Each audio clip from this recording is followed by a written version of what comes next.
One of the most alarming things to me about Baldur's Gate 3, and for a lot of D&D players, this is going to come up, is how completely accurate it is to 5th edition. It's almost one-to-one in terms of your action economy, how you handle combat, how you handle spells, the character creation, the different stats that you use, the different subclasses. It's all so specific to D&D.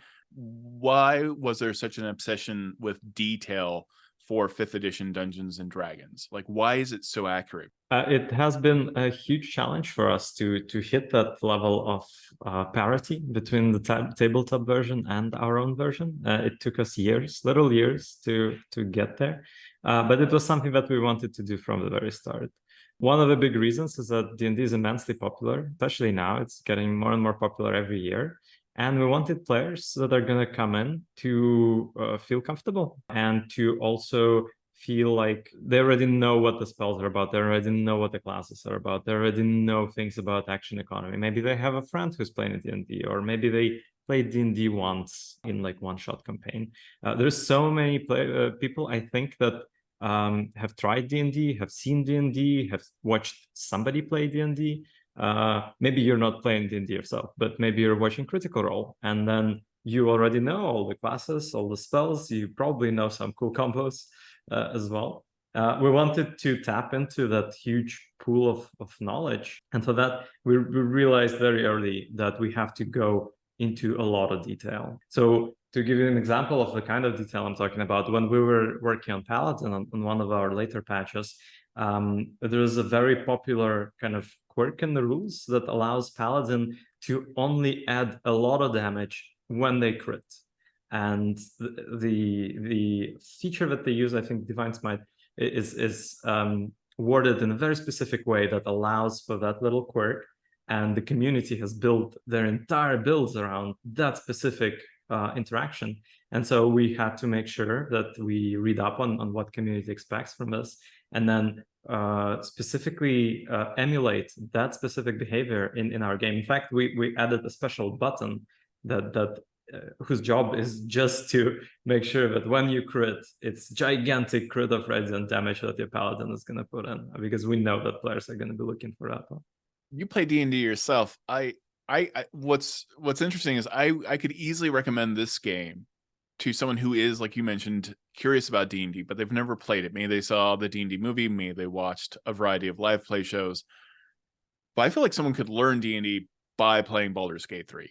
Yeah, absolutely. And it could be, I hope, it could be a pretty smooth experience, actually. We put a lot of effort into introducing D&D content and ideas, concepts in a very step-by-step manner. If you've been following what we've been showing so far about the release, you probably know that we've redone character creation just to make it very much step-by-step, walk you through what are the core concepts, what are the core choices you have about your character, and also what things matter. There are spells, there are cantrips. What's a cantrip? Things like that. It goes through how we structured the tutorial level into how we've rewrote again all of the tooltips in the game. I think the kind of tooltips, a little text describing what a spell does for the early level spells, were rewritten upwards of 6-7 times, re-edited with new ideas of how we can specify, how we can keep some of the flavor, but also remain very to the point, how we need to highlight terms and let you kind of mouse over them and get like a little Wikipedia little entry about what this term means. That's the level of like that's surprised, but like, okay, you're talking about things like advantage, you are having bonus actions, all of that stuff. It's just kind of delightful to see like that level of similarity. I don't know if I've seen a tabletop game get kind of like mimicked so accurately. It's interesting. What for you did you feel was like the quintessential D&D experience? Like, what was the most important thing to capture in terms of the feel of this game? That's a huge question. For us, the experience of the player is this kind of multifaceted thing.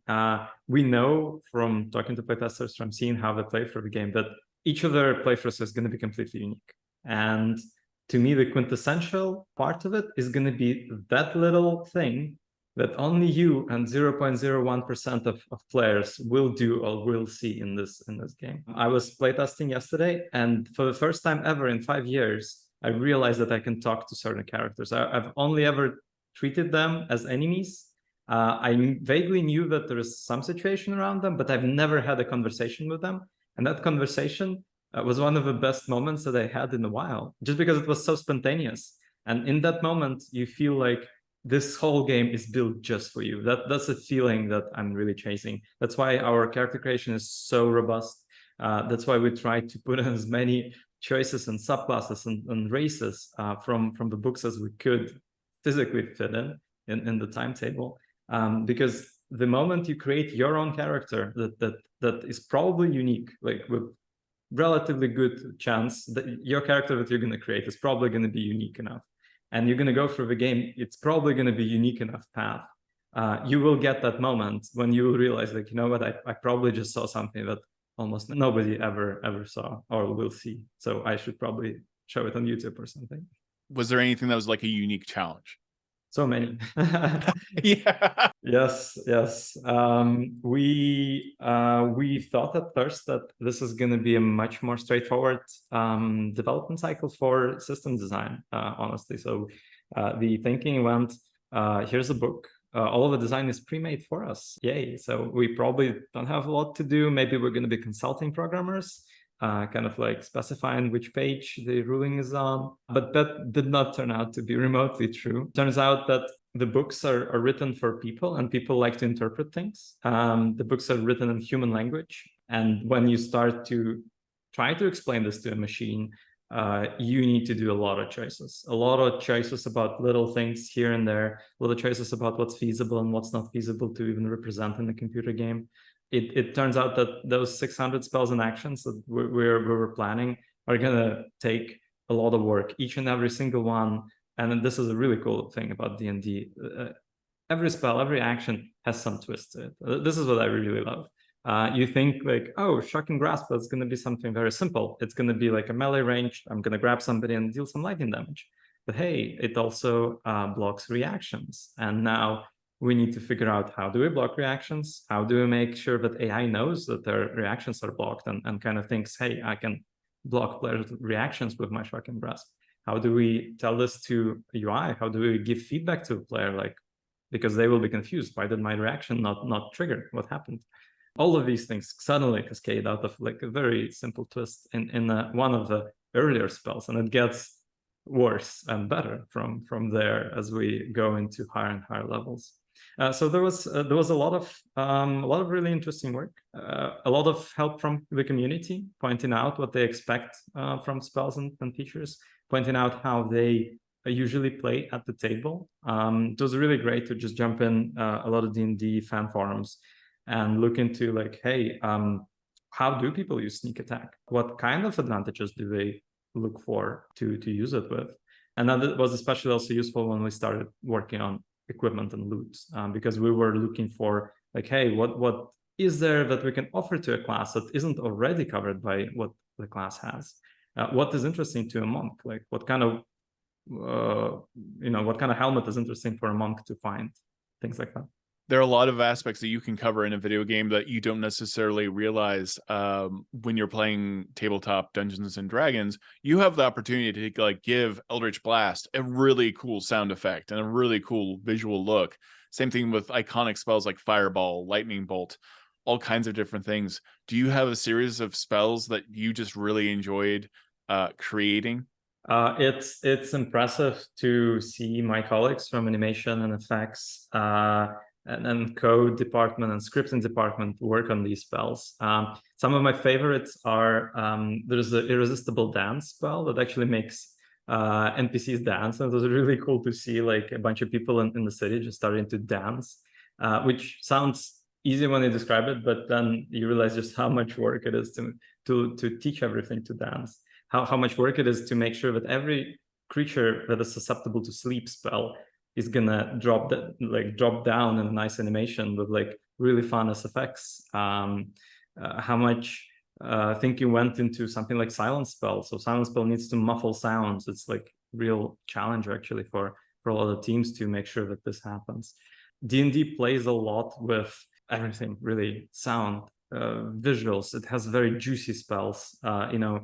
Good berry creates a nice juicy berry that you eat afterwards, right? Like there's so many summon spells that we had to work with, and then we had to go like, hey, we need something cool for the summon to do as well. And what about the summon following you? The summon will probably need to climb ladders and be able to open doors and do all of the things that the kind of immersive side of our game allows it to do.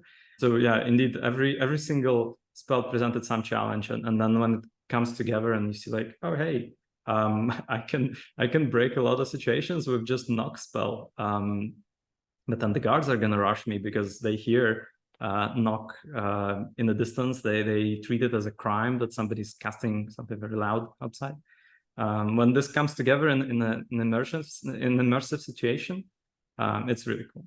What's the favorite thing about the design process when it came to Baldur's Gate 3? What has you most excited for the launch? I'm very excited to turn on as many streams and YouTube videos as I can as soon as the embargo lifts, and I want to see what people are going to come up with. The fun part about making a game like this, very systems driven, very big RPG, is that we probably don't know half of what's possible. Literally today, I saw somebody defeat like 40 rats with one spell in one turn in the most spectacular firework display I've seen in a while.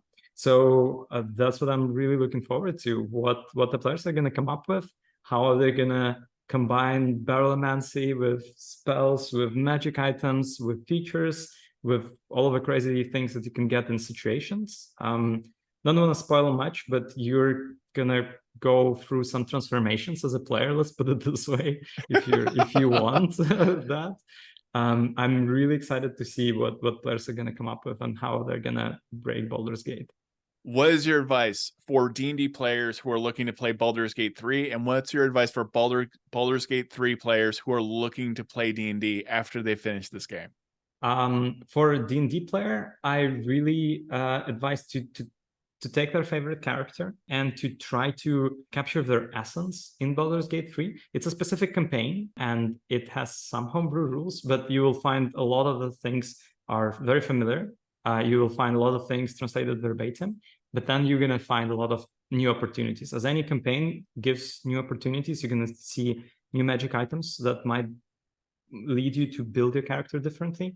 You're going to find situations and entire areas where your character is going to shine. So try to approach it as an invitation to kind of reinvent your character, to fall in love with them again, honestly.